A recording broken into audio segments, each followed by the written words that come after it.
अस्सलामुअलैकुम viewers, welcome to students platform. Viewers, आज हम करेंगे एमजीटी 111 के लेसन नंबर 42 को। तो आइए स्टार्ट करते हैं पॉलिटिकल रिफॉर्म्स। ये लेक्चर जो है आपका एमसीक्यूज के हवाले से बहुत ज़्यादा इंपॉर्टेंट है। कंसेप्ट के हवाले से आपको इसकी टेंशन लेने की ज़रूरत नहीं है। कंसेप्ट क्लियर नहीं भी होता ज़्यादा तो कोई मसला नहीं है। आपने एमसीक्यूज के हवाले से जो पॉइंट्स है इसके अंदर दिए हुए जो मैं आपको बताऊँगा और जो हाईलाइटेड हैं उनको आपने जहन में रखना है।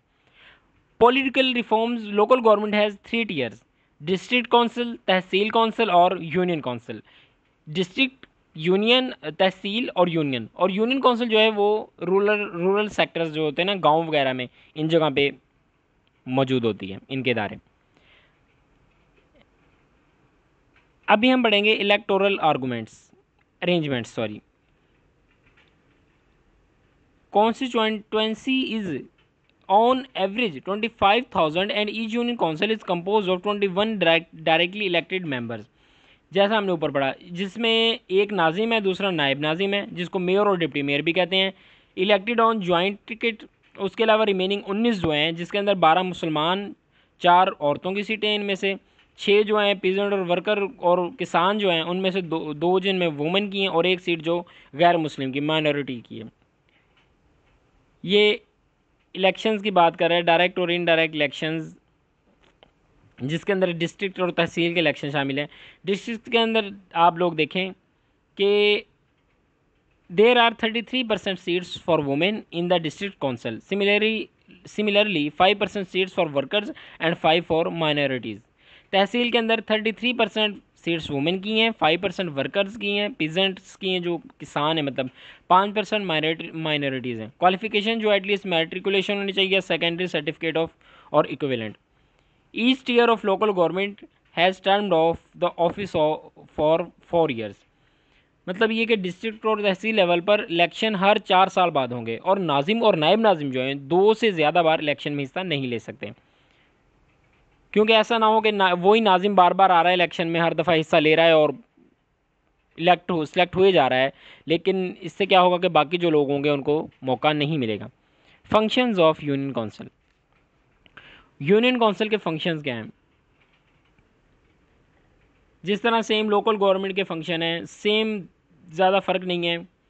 म्यूनसिपल फंक्शन है, क्लीन एरिया की सफाई वगैरह का ख्याल रखना, रोड की मुरम्मत करवाना, अगर कहीं से टूटा फूटा है, कोई बिल्डिंग इस तरह की है, सरकारी बिल्डिंग है टूटी हुई है, उसकी मुरम्मत करवाना। उसके अलावा लोगों को सेहत का ख्याल रखना, प्राइमरी सेकेंडरी एजुकेशन का ख्याल रखना लोगों की। उसके अलावा किसी भी किस्म का मसले मसाइल आते हैं, लोगों को सिक्योरिटी के मसले होते हैं, उनको इंसाफ नहीं मिलता, एजुकेशन उनकी, ये सब चीज़ें जो है ना, पब्लिक सेफ्टी हो गई, कोई ब्रिज वगैरह जो कि सही नहीं है, जिसको टूटने का ख़तरा है, गिरने का ख़तरा है, उसको उसकी मुरम्मत करवाना, उसको मैनेज करना है, ये सब चीज़ें जो हैं फंक्शन ऑफ यूनियन काउंसिल के अंदर शामिल हैं। Structure within the local government, इसको भी देख लें। Executive branch of district government has 10 to 14 department, 10 से 14 डिपार्टमेंट होते हैं। The DCO, the highest ranking civil servant in the district, heads the district coordination office. District coordination department जो है ना, इसका ऑफिस कौन है, इसका बॉस डीसीओ है। An executive district officer EDO heads of the remaining department. बाकी जो डिपार्टमेंट्स हैं उनका ईडीओ जो है वो हेड है। In addition 3 groups of employees were assign to new district government. पहला है फेडरल एम्प्लॉयमेंट ग्रुप है, former rural district council employees हैं और प्रोविंशियल एम्प्लॉयमेंट ग्रुप्स हैं, ये 3। मोस्ट आर इन ग्रेड 1 से लेकर 15 तक। 90% डिस्ट्रिक्ट स्टाफ जो है NWFP में और 83% जो है वो सिंध में स्टाफ मौजूद है लोगों का। फिक्सल रिफॉर्म, इसको देखते हैं। इसके अंदर थोड़ा कंसेप्ट है, एमसीक्यूज नहीं है। ऊपर मैंने आपको ज़्यादा इसलिए नहीं समझाया क्योंकि इसके अंदर समझने वाली चीज़ है ही नहीं। इसके अंदर ये जो भी है ना हाईलाइटेड एमसीक्यूज के हवाले से इंपॉर्टेंट है, लिहाजा आपने इसको बस ज़हन नशीन कर लेना है आपने। फिस्कल रिफॉर्म्स,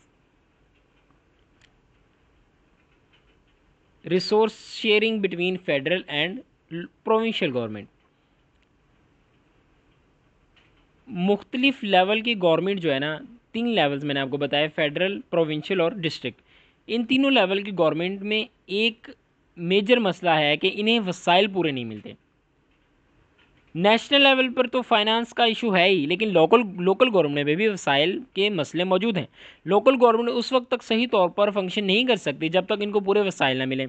इन रिफॉर्म्स में ये करने की कोशिश की गई कि लोकल लेवल की गवर्नमेंट को इस तरह से वसाइल दिए जाएं कि वो अच्छी तरीके से फंक्शन कर सकें, अपने तरक्याती कामों को एग्जीक्यूट कर सकें।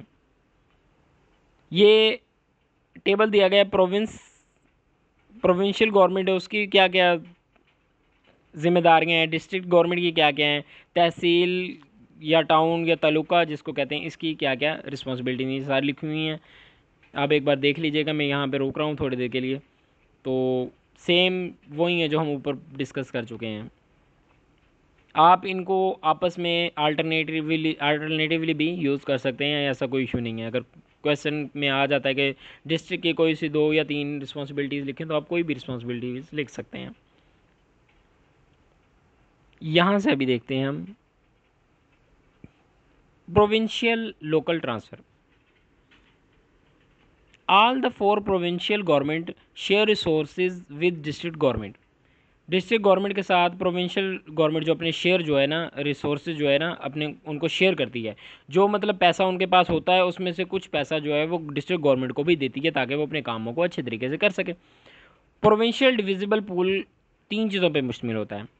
पहला है फेडरल लेवल से प्रोविंशियल लेवल पर मनी ट्रांसफ़र करना। दूसरा, अगर कोई इलाका अंडर डेवलपमेंट है तो उस फेडरल गवर्नमेंट इससे कुछ ना कुछ ग्रांट देती है। तीसरा है कि प्रोविंसेस खुद से भी टैक्सेस जमा करते हैं। व्यूअर्स, ये था आपका लेसन 42। मैं उम्मीद करता हूँ कि आपको समझ आ गई होगी। कंसेप्ट इसमें आपको क्लियर करने की बिल्कुल भी ज़रूरत नहीं है, मैं बार बार आप लोगों को बता रहा हूँ। आपने जस्ट इसके अंदर से एमसीक्यूज़ ढूंढने हैं, जो मैंने निशान लगाए हुए हैं वो एमसीक्यूज़ हैं। बस आपने उनको रट लेना है, आपने उनको याद कर लेना है और पेपर में इंशाल्लाह ताला मैक्सिमम एमसीक्यूज़ आपके इन्हीं लेसन में से आएंगे। तो मिलते हैं नेक्स्ट लेसन में। Till then take